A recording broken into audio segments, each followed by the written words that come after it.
Hello and welcome to the Fit for Business and Life podcast. The Fit for Business and Life podcast is brought to you in partnership with Sharp Fit for Life and the Business Body Network, improving the performance and transforming busy and overweight professionals, business owners and consultants along with their teams to become fitter, happier and more confident. The Fit for Business and Life podcast is all about sharing passion, knowledge and expertise around building businesses and personal performance from our host, myself, Martin Sharp, a 30-year change maker in businesses large and small, along with Dominic Furness, a world traveller and life enthusiast, plus special guests sharing their know-how, experience in making changes in their business and themselves, featuring inspirational stories, insights, tips and practical know-how, bringing more healthier, happier and higher achievement to your world. Why not follow this podcast? We are live on Spotify, Apple Podcasts and Amazon Music. If you are watching this on YouTube, please hit that subscribe button and drop us a like. We very much appreciate all of your support. So sit back and enjoy this episode of the Fit for Business and Life podcast, brought to you in partnership with Sharp Fit for Life and the Business Body Network. So, Dom, time for you to go into the hot seat, mate. Oh, yeah. It's been a while as well since we've been on the pod. Yeah, we're just working out. This is our fourth season now of bringing fitness and lifestyle and improvements and just improvements in life in general to people. So how exciting is that? It's pretty exciting and excited to be back ripping the internal pod because you've been with a few guests recently. Yeah, I've had some amazing guests on the show and we've got some amazing guests coming up as well. So again, lots of really interesting things going to be talking about. And again, really kind of focusing on some of those real practical nuggets of what happens when people are going to change, what's going to affect them and how they can actually then utilize some of those skills, some of other people's knowledge to really accelerate themselves. Because, one of the things is it's always about, not just always having to do things yourself. I mean, human beings, we were never, ever designed to do things alone. In fact, we are a community species. Exactly. And even the simple fact of procreation takes at least two people to make that happen. So, we were never actually ever designed to just be on our own, to sort of work it all out by ourselves. And there's been so many other people that have trod the path before us. That doesn't mean that we can't do some original things, but it does mean that potentially we can get ourselves a head start by working with other people, seeing what's worked for them and actually trying things on for ourselves. And that's effectively what you've been doing for the last couple of years now. Yeah, we have definitely been making some changes. And funnily enough, after you just saying that, I'll just touch on, I feel like I've become more introverted than extroverted, which is interesting because you were saying about communities, basically.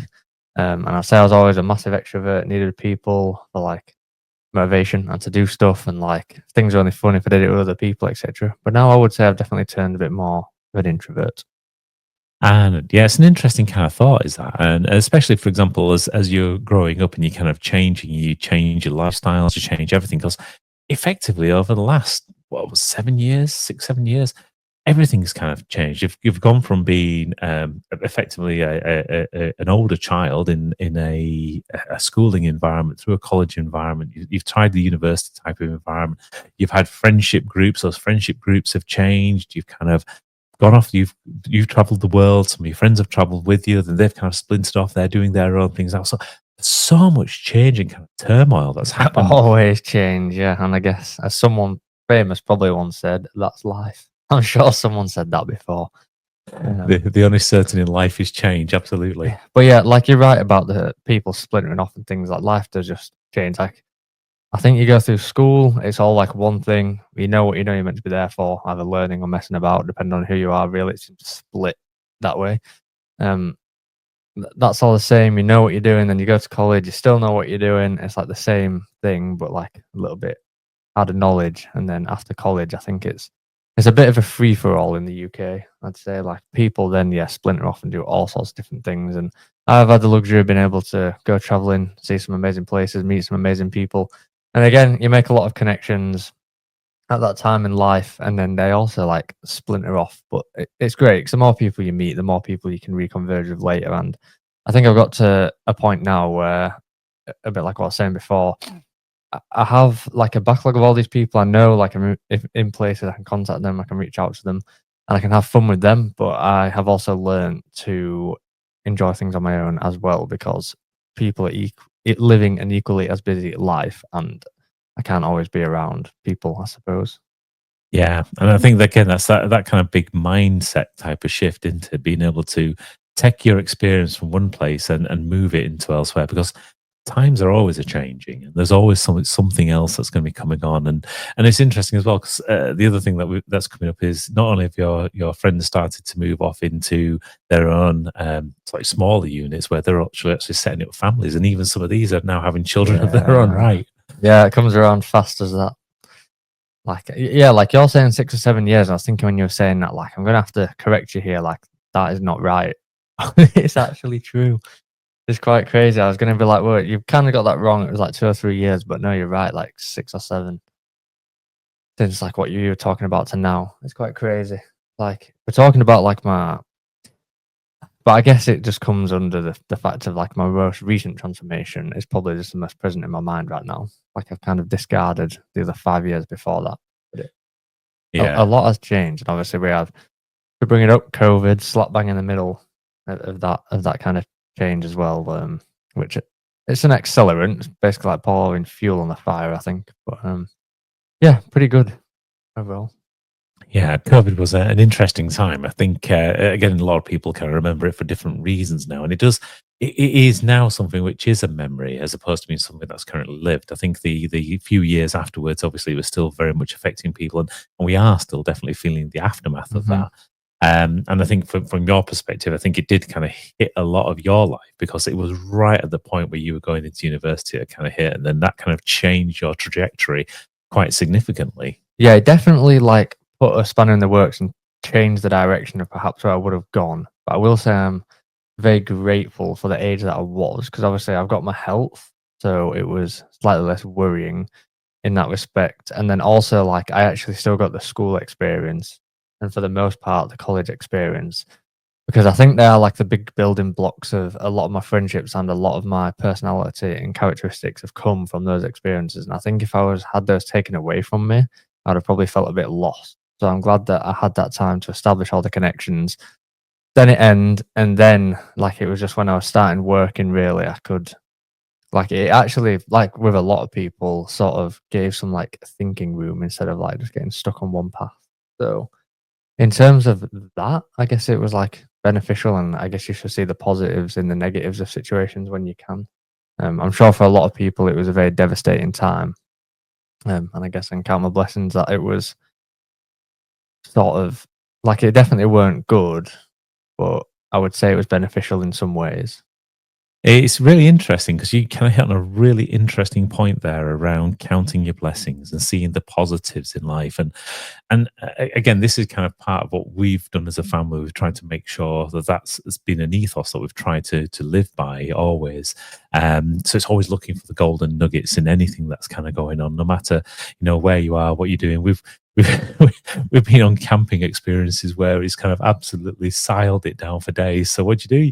You go swimming, you go surfing, etc. It doesn't matter if you're going to get wet. So you always can find the positive. So it's good to hear that kind of has rubbed off and has become quite an influential part of your kind of psychological makeup. Oh, it's most definitely rubbed off. Like the "these things happens" phrase, which is one that you are quite well known for. I do try as much as possible, but I'm not quite as good as you at like seeing the light in everything. But like something like, to touch upon what you were saying a little bit more, but from my own personal perspective that I could have picked up from you. But so I often talk to my girlfriend Amy about it quite a bit. It's like if we're at a bit of like we can't make a decision what we want to do, or like it seems like it's going to be pretty tough, like the 3 peak challenge that we did. It's like I always say, like, even like this is from experience, like even at the time, if it's the worst thing that you've ever done and it's just awful and you wish you didn't do it, at some point it's going to be over, like whatever that is. Like it might just be in like a bit of a sketchy situation in Asia or something that you didn't really want to be in, but once it's over and you're back to safety and everything, and like you're back comfortable again, if you was really cold, you've warmed up, etc., like that will have formed a really good memory just because of the state that you was in at the time. And you can always look back on it and be like, yeah, that was like pretty crazy or funny, or that was terrible, but I'm like, I'm glad we got through it. And it always just forms it's those situations that form such a deeper memory. And I do try and remind myself, if I am somewhere like hating it, be like, you're not going to remember all the bad bits of this, only the good bits. Like within the next, like I say a few years, it'll probably be literally the next 10 minutes after it's over. And then like from then on, it was probably one of the best things you've ever done. So Yeah, That's absolutely. a way of seeing the positive, I guess. But I just try and remind myself of that in the moment. That'd be worth it.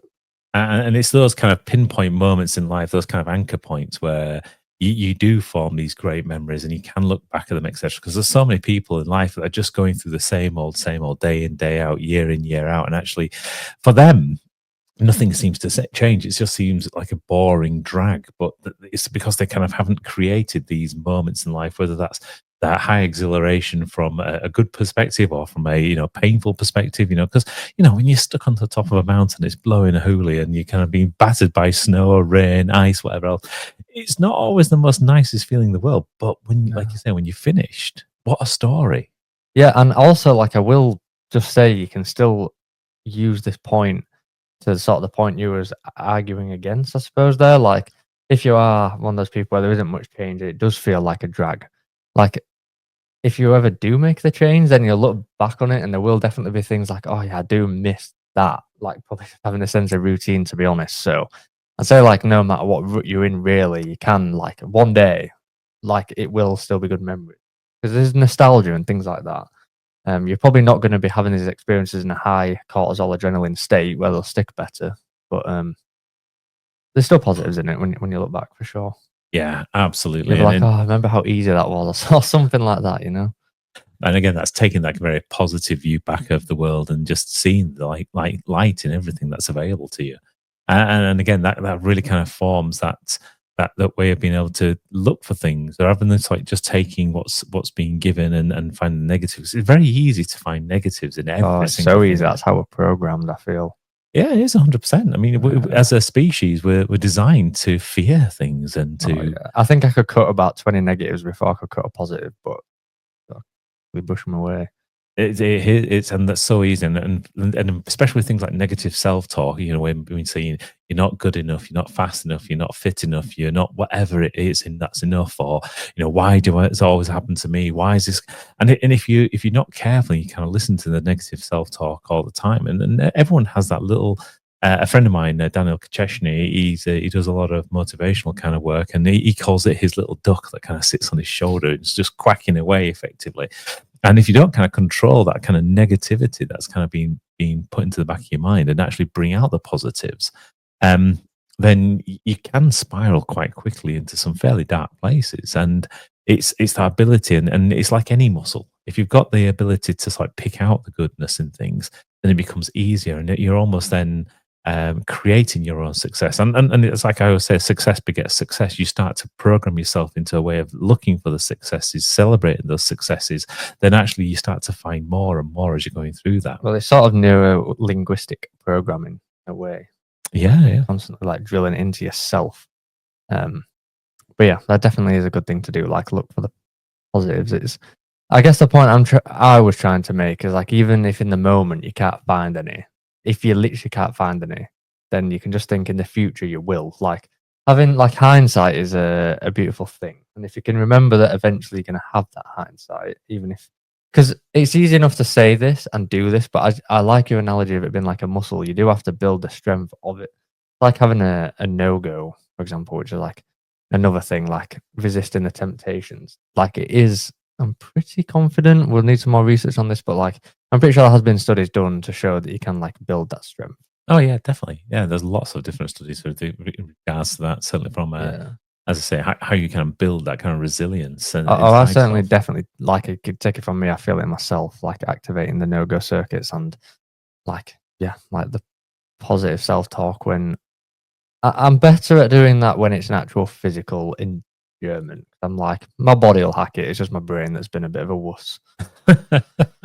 Yeah, and again, you've done this and you've used this in so many different places. I mean, you've been bouncing around and spinning and twirling since you were like Spinning and twirling. knee high to a grasshopper. Well, okay, how would you describe the spins and stuff that you do? Your backflips and I'd things. probably say falling and crashing would be my 2p on that, I think. Well, you've definitely pushed yourself a fair bit. You've had a few accidents over the years, yeah. Yeah, I've been on those crutches enough times. And again, like, it's those times, like, they suck at the time, but then you get the appreciation piece afterwards. And then, like, to speak the truth, like the appreciation like slowly fades, and then you do it again, and you're like, okay, then you're even more appreciative the next time, and then you got to remind yourself, like, well, at this point, I'm like, I know I'm going to be injured again, and it's just like almost like dealing with it before it's even happened. Yeah, and I think some of the injuries now are getting less. But it was interesting again. The other thing that happened, Getting less. well, you're not. You were off for about a year at one point when you were doing Yeah. the thing on the balance beam, and Yeah, that was it. yeah, so that kind of when you pretty much bent your foot entirely backwards, straining all of your ligaments and what else kind of Yeah, happened? it was a Liz Franks injury. So like, if this is your foot, kind of like these ones go one way and these go the other. So kind of like, Yeah, so he's pointing there his toes from the metatarsal perspective. So yeah, whatever they're called, might be your realm more than mine. That, but yeah, it's called a Liz Franks injury. yeah. And then that took about a year for you to recover from. And I remember you were so frustrated during that period of time as well. Oh man, like that was dark. Like that was like a hard, because it just felt like it would never get better, and it was right in COVID, that one too. So I couldn't go to the doctors. But like I think ordinarily it might have been a bit better because I could have possibly had some sort of guidance on what to do or what it was. Like I just kind of got like diagnosed with what it was, and then I think they rang me to see if I wanted physio like 3 years later. Like by which point I felt it was a bit too late, and yeah, I wouldn't say that was the best experience. No, definitely not. But and again, this was a very safe environment as well. So this was at the athletic club. This Mm. was on a balance beam. It was with the foam pit and everything around you. So you had all the kind of safety things. So even when you're doing things in a fairly safe location, you can still have some horrendous injuries. Yeah, well, I don't think it accounts for stupidity, you know. Like, probably shouldn't have been trying that at my skill level, but yeah, believing you can achieve. Like, maybe I'll try it again one day, but I don't think so. I think that's a bit of an innate fear now.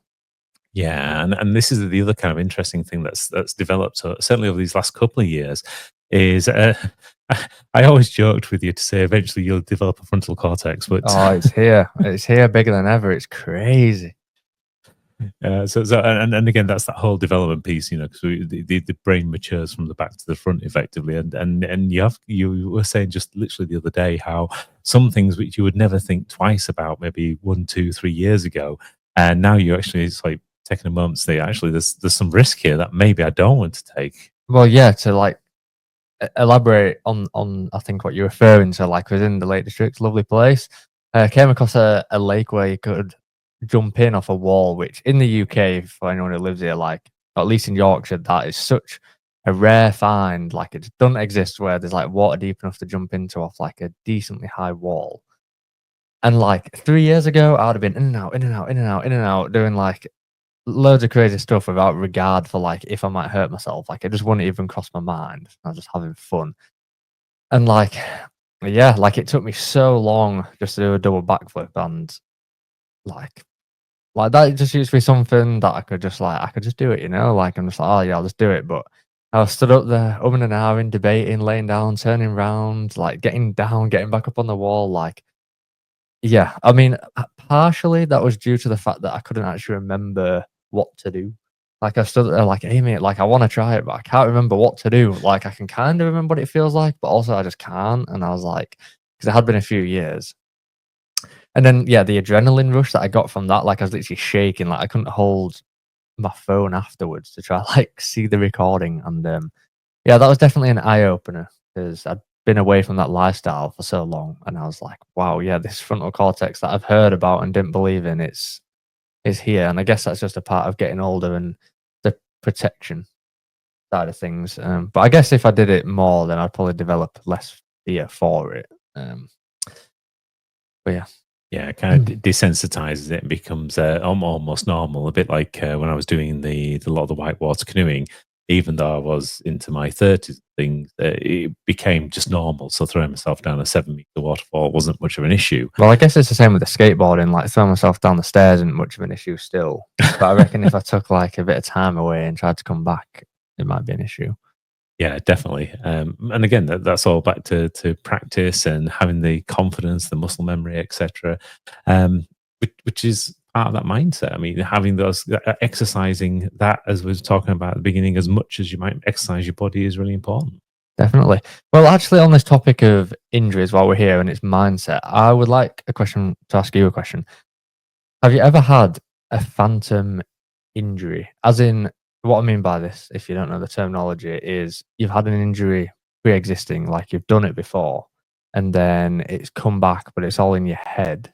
So you haven't re-injured yourself. It's just you think, oh, this might hurt, and it just comes back in your head. Have you had that? Because I don't think I've had a phantom injury, but I'm very conscious about certain things. So, for example, last year when I damaged my shoulder again, it's taken me a good year to really start to put some effort back into it. right, but you've never been doing it and it's hurt, and you've been like, oh no, it's hurting again, and then it's not actually been hurting again. It's just inside your mind. No, it's just No. more me being cautious more than anything else, I think. And again, I don't want to go through first of all the pain or the actually taking me out for so long. So it really did set me back by about a good 3-4 months Yeah, it was of pretty bad. training. So I don't want to repeat that kind of I don't want to repeat the pain, to be frank. Yeah, don't worry that. So it has been a case of when I've been doing things like chest exercises and specifically things like flies. Flies, the movement, I think, which is what caused the original kind of problem. I'm just making sure I'm being really conscious on the form's correct. I'm being very conscious about the amount of weight I'm taking. I'm very conscious about how much the feeling I'm having, not only just in the kind of muscles where I'm trying to like compress the pectorals to actually drive the arms into the air, but also then all the ancillaries that are kind of going around it. And not like overextending on Yeah, the way back down and stuff. yeah. So I think that's more of a conscious awareness as opposed to being phantom pain. Yeah, because like to use an example, like so to backtrack a bit, like when I went to Italy, I think that was almost like a year ago now. It's been quite a while, I'd say. Like when I was in Italy, like was walking around Rome, and I was just suddenly like, oh no, like my foot hurt. Like I was conscious we had to do a lot of walking, and I was like, oh no, like my foot hurts, and it felt just like it did when I did that Liz Franks injury, where it felt like really tight and just weird, and I was like, oh no, like it's come back. But then I was thinking like, can't it come back? 'Cause I haven't done anything, but like I knew I was conscious, like on the plane, that I'm gonna have to do a lot of walking, and I'm worried it might flare it up again because it does. Like when it gets cold, or so I thought, like it comes back, and it was on my mind, and I could feel it. And then like fast forward like a few months, like my girlfriend actually read a book about like phantom pain where someone had decided to write it because one time he was running along a beach and like stood on something sharp and it like cut his foot open real bad and he was in agony. And then another time on a beach, same thing, but he literally like grazed it on like a shell or something and just had a little thing, but he was rolling around like grabbing his foot in the most pain he's ever been in. So he looked at it and there was actually nothing there. And then that like prompted him to look into it. And I was like, that is very interesting because I have had that experience.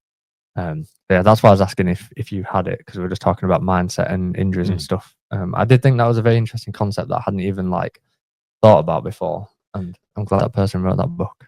Well, I think you've kind of there are studies and other things you kind of read about. So, for example, the one where the guy had his hand removed while he was clenching something, and it just his whole arm still felt like it was clenching. So they kind of do the mirror piece where they put the hand in between the mirror and then get him to unclench his hand. So even though he physically can't, because you've kind of your mind is seeing the two, it unclenches and that kind of release some of the pain. So there is some interesting things the mind can do. And yeah, and also like a nail in a boot, but it's gone between your toes. I think that's happened. I think I've read something about that as well. So yeah, that's the mirror in the box thing. I'd forgotten about that. Yeah, but things like, for example, when you get cold after you've had an injury, I mean, I can absolutely relate with that. So when I took the ends of my fingers off with the circular saw, that was a stupid DIY accident. But these days, again, if it's quite cold, the ends of the end of my thumb and my finger, you do feel the pain a little bit more. Yeah, It just aches or throbs. And I have quite the scar from another DIY injury where I just sawed right through my finger because I was just holding a curtain rail to cut it down and just went right through my finger with the saw. Because of how like wide that scar is, in the winter it does get quite cold and itchy. Yeah. So I think that there is definitely a correlation between like injuries and the cold, whether that be ligaments or skin damage. Just because I think I don't know. It is Something because happens. It is because it is. I was trying to use an analogy of like how wood expands in the heat and stuff, but we're not made of wood. So. Yeah, I'm not entirely sure that one works. No, it definitely doesn't. But good try. I like it. It's good. You're barking up some kind of tree there. Definitely. So again, coming back to that whole mindset piece. So we've looked at very much your kind of journey over the last 6 years, and obviously that kind of transitional point, and effectively, the maturing of your mind and things, and how you kind of brought yourself to where you are today. I think the other kind of thing to think about though is actually the journey you've been on for your own personal performance over the last couple of years. So we'll talk about the movement side of it later and the meal side of it later, but actually working on kind of the mindset piece. Because when you came back from Australia, for example, you were fairly fit anyway, and you did a good time, but you are nowhere near as fit and healthy as you are now, or performing as well as you are now. But to be able to, at first, you didn't really think you were going to make any changes. It was like, No. I'll just do it, whatever. Well, yeah, this is going to be, I'm going to try to keep it to mind because, as you say, there's a lot to do with movement there and meals. Like these three all come together, but I'll talk about them in the subsequent episodes. But the mindset piece, you're absolutely right. I had no initiative to make a change. I didn't really actually think I was in a particularly bad spot. Like, I felt fine, to be honest. Like, at the time, the sort of thing where you got a hangover or something, you convince yourself you feel fine. Because, like, truthfully, I did. But I did suffer from headaches quite a lot, but I never really actually thought about that. So that's actually quite interesting to think about, like, right now, to be fair. But yeah, so I would say like the motivation for you talk about my change in the fitness style of things. I would say that came in strings. So for you, like obviously you got passion in this industry and you decided to invest in yourself and get a new sort of gym setup, which you can kind of see behind us there. Like having that, like I felt very grateful and privileged that I also had access to these things that was bought to help you, but like I'm here and I can use them. And I thought I should do that. That was my initial thought. Like, it's here. I should do that. Like, other people don't have this opportunity. You should take opportunities in life. I'm going to use it as an opportunity and do it. But I would say that was like a beginning to do the classic thing of when you try something new, you start, you're not very good at it. Like, you're really into it. This is how it just happens to me. Like, really into it at the start. And then, like, when you start seeing no progress and you've been in like 4 times, you're like, why am I not absolutely massive? Then it just becomes quite like demotivating quite quickly. And like, I wasn't tracking my weights at the start, not of myself, just of what I was lifting. I've never actually like tracked my weight or anything. But yeah, there was none of that tracking piece, which again, I guess we can talk about in future podcasts. But so there was kind of that, and I was very close to like not doing it, but then like at the same time, I sort of like met my girlfriend Amy, who's like very into the fitness and lifestyle and mindset, and her brain is just an encyclopedia of knowledge, like of science and neuroscience and movement based stuff. And that was just like very motivating for me to see somebody else like doing it all the time as well as you. But I guess I don't know, but like between you two, I think that really did motivate me and change my mindset a bit of just like, oh yeah, like it would be like good to be that fit, but I never had a purpose behind it, right? That's my interesting angle. I never came in with a goal of like, I want to be this, I want to be that. I didn't even feel like I necessarily needed it. I don't know, I guess I was just inspired by the fact that it's better to get out of bed and like not sit down and go straight on the computer like I was doing. Like it might be good to like get some different movement in, and then I just like took it from there really. And yeah, I guess I eventually enjoyed it because I used to hate it. And like my analogy is always, it's like licking sand. Like at the start, it was like licking sand. Why would you do that? And then when I started adding the stretching piece, which I'll talk about more in the movement, but yeah, like that also felt like licking sand and still kind of does. And then like I kept adding things on, but like as a byproduct of this change, that again, like I had no like there was no journey plan, there was no roadmap. But what I found is it really like it alleviated my headaches, which was awesome, to be fair. But that was one of those things where it just like happened. You're like, oh, I don't have headaches anymore. It's like one of those, like if you have like a little niggly injury and you're like, oh, like that doesn't hurt anymore. It was a bit like that. And then also just like my energy, like I feel a lot less lethargic. But as I said with the hangover analogy, I didn't feel lethargic at the time, but like looking back, and I did have to do a little bit of stuff to sort of work on my circadian rhythm for any of you who are like into that kind of stuff, to be able to fix my sleeping pattern a bit. But again, I was like, you don't even need sleep. Like I used to just not care how much I slept. When I slept, I'd just like stay up all night, wake up early, whatever, like from when I got back from Australia. And then yeah, sort of the sleeping out, like that's definitely helped me gain a lot of energy, like more confidence, more focus. Like just in myself, I feel a lot better as a person, which is just absolutely incredible, really. And like as I've said like 4 times now, like I did not start out on this journey with an intention to feel like that. But as these things sort of started creeping in, and I did feel like healthier, and I felt like my work ethic went up and everything, and I think my personality changed a lot, and I'm a lot more grateful for things. And yeah, like it has definitely been a great journey that I did not intend to go on. But even now, like just as I keep adding things, I'm like, oh yeah, and like now at this point, instead of it like, as it was quite overwhelming at the start, like where do you even start with this? Like hitting the gym, changing your mindset, da, da, da. But at a certain point, you have this real Frankenstein's monster of what you've created, and you just tweak a bit, tweak a bit, tweak a bit, and it's like this is a bit boring. And now I'm like, okay, if it's a bit boring, switch up something else for a bit and come back to it. Because as long as you keep dialed in with the routine, that's the thing. Like if you start skipping days, because I used to be so bad for this, it's like you just skip a day. Like whether this is in your mindset towards skipping a day at the gym or skipping a day like eating healthy or just whatever, like yeah, don't live your life around it. But it took me a while to get to the point where I felt comfortable skipping these days before I thought I might sack it off completely. But now I'm fine. But it did take a while where I thought I'd miss one day and that'd be it. Like I'd be totally out of all this progress I've made. And then as my body sort of like got stronger, it's enabled me to do sports that like I thought I was good at, but was just not, like indoor rock climbing, if anyone's done that before. But yeah, it's definitely been pretty good. Yeah, and it's interesting, and you've seen the journey. So as you kind of had a result, it's kind of spurred you on to get that little bit more, and that little bit more is kind of built as opposed to being something where you've done it all in one go. And it's really interesting to hear about not having that goal at the beginning.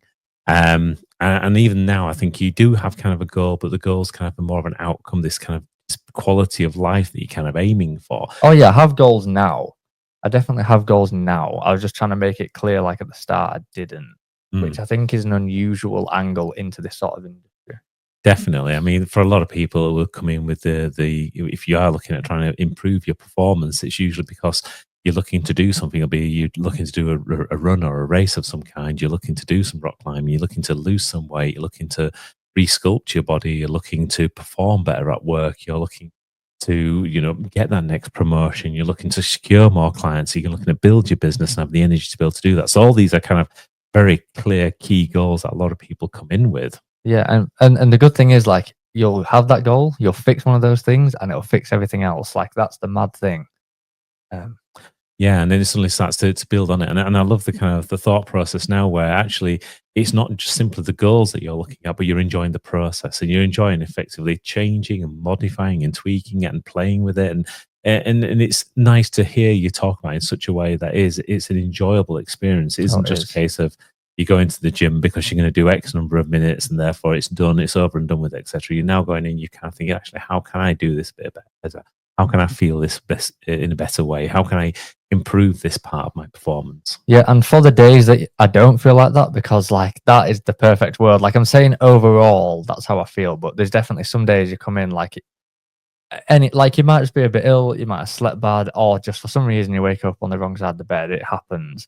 And my big thing there is just I've really drilled in like dedication over motivation on those days. Because like what you were just saying, like sometimes I do have to do that. Like just come in, I'm doing it. Like I am doing my dead hang. I am doing the gym session. I'm not skipping out. And sometimes I'm like, I can't be bothered to do that. And now I feel comfortable enough on those days to actually drop the weight a little bit, perhaps, just to keep me motivated for next time. Whereas before, I did not feel comfortable enough to do that. I thought if I was doing that, I was cheating and that was not the right thing to do. So I guess they both have their advantages in their own way, but whatever method you have, just keep doing it. It's probably like my advice. And you got to have a bit of accountability there and not be silly. Like I can't be like doing bench press with absolutely no weight, doing it with thin air. Like that doesn't count. But yeah, like adaptability is a good one, because if it's too rigid, you're just going to quit. Taking ego out of it as well. So leave ego on the doorstep. Oh, my ego, I left that a long time ago. I love it. So absolutely fantastic. And again, you've kind of left the tendrils there for us to discuss in the future episodes around what you're doing around your meals, around your movement. You've started to touch on that kind of moderation element, certainly around things like sleep and things and monitoring now. So I think we've got lots of things to talk about, but this has been a great episode from my perspective. Hopefully you guys have enjoyed it as well. And a real big thank you for taking the time out to listen to this episode of the Fit for Business and Life podcast. The Fit for Business and Life podcast has been brought to you in partnership with Sharp Fit for Life and the Business Body Network, helping busy professionals and their teams become more healthier, happier, and higher achieving in business and in life. So if you'd like to join us or be a guest or just to get in touch now more about what we've been talking about, the topic today, then feel free. We would love to hear from you. Just simply send us an email to hello@sharpfitforlife.com. Once again, thank you for listening to this episode of the Fit for Business Life podcast. The Fit for Business Life podcast is produced and presented by Wax Tie Limited. Copyright is applied.